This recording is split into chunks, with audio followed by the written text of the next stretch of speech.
So we're in downtown Omaha, guys, and we are 3 days away from our moving.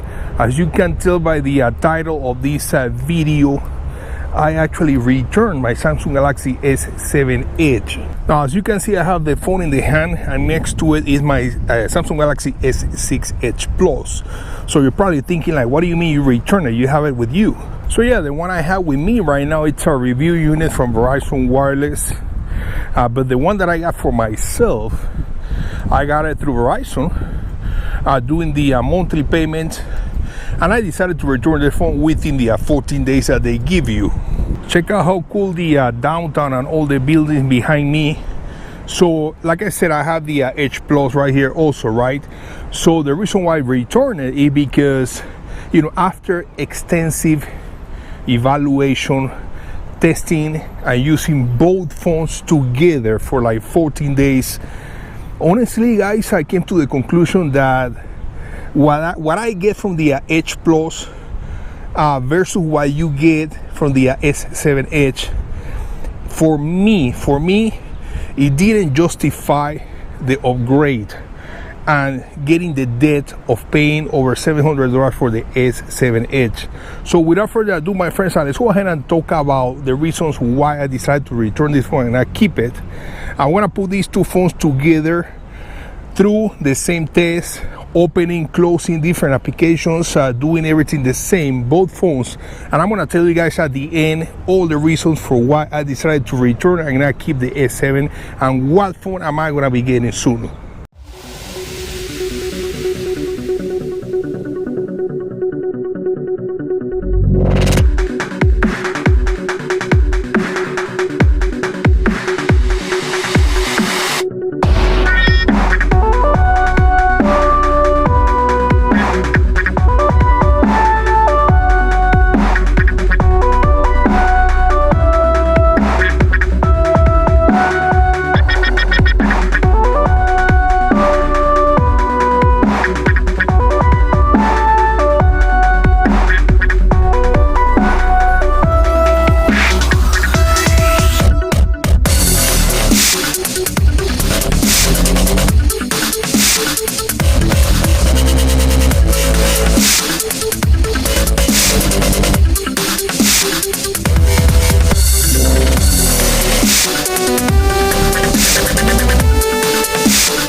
Alright, my friends, time to give you the final conclusions about why I decided to return the S7 Edge.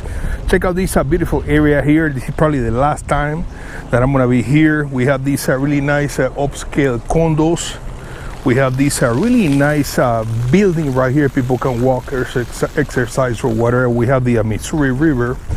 So let's go ahead and talk about the reasons. All right, friends, the first reason was the display. At first, I didn't think that the smaller 5.5-inch screen size would bother me.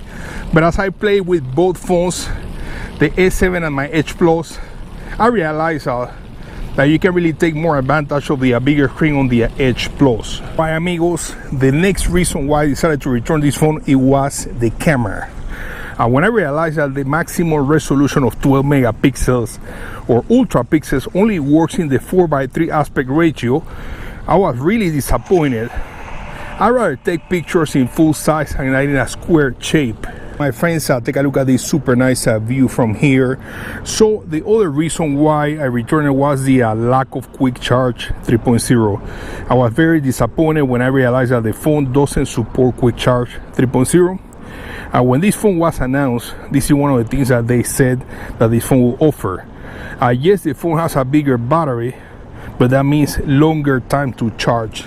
Without quick charge 3.0, I don't want it. Let's move to the other side, and it looks like I have an entire bridge for myself. So take a look at these really nice luxury condos that we have here in the back.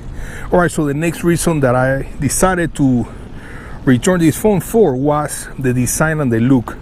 I love the design. I love the look of this phone. It looks super nice, very good looking, but it doesn't look that much different than the S6 Edge or the Edge Plus. I used to have the S6 Edge, and now with the Edge Plus, the S7 Edge, I don't know, it feels and looks like holding an S6 Edge, just a little bit bigger. So, you know, in terms of feeling like you got a new phone, I feel like I don't get that feeling because the phone kind of looks the same than the S6 Edge or the Edge Plus that I have right now. Other thing that I can tell you is when it comes to performance on the new Snapdragon 820 that we have on the S7 Edge, yes, it's super powerful. But coming from the Edge Plus, and this is why I said for me, these are my reasons for me. They're probably not a reason for you. But coming from the Edge Plus, you still get the octa-core 4 gig of RAM. So in terms of performance, unless you do benchmarking tests, yes, you're gonna get higher scores from the S7 Edge, but everyday usage, normal activities, you're probably not gonna see the difference. Just the other day, to test the performance between these two phones and see the difference, I edited a 15-minute video in 1080p at 60 frames on both of these phones, so the same clips. Believe it or not, my friends, the Edge Plus finished before the S7 Edge. All right, let's talk about some of the positive things here on the S7 Edge. The access to SD card is awesome, and a big plus with the S7 Edge.